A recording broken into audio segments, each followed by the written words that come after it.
Sindikata e kontrollorëve të trafikut ajror kërcënon me grevë në rast se, siç thonë, vazhdojnë punësimet partjake.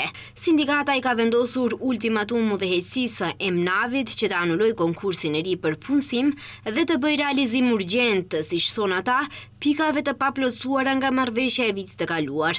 Nëse këto kërkesa nuk plotësohen deri në fund të muajit, sindikata paralajmërojnë reaktivizim të grevës duke filluar nga 10 korriku.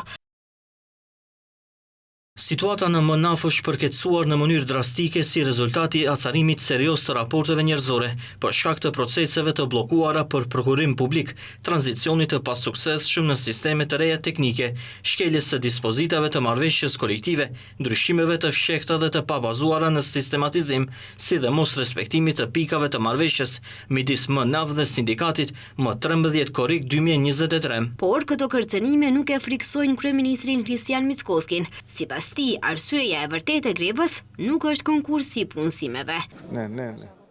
Nuk mendoj se kjo është arsyeja. Kërcënojnë ata që bën sulme dhe urrahën, e tani nuk kanë vëmendje dhe nuk janë më aq të fuqishëm të rrahin. Kjo është, por ne nuk friksohemi nga kërcënimet. Para disa ditësh, Emnav, shoqëria aksionare në pronësi shtetërore për menaxhimin e trafikut ajror dhe dhënien e shërbimeve në navigacionin ajror, publikoi një shpallje për punësimin e punonjësve me arsim të mesëm dhe për këshilltar me arsim universitar.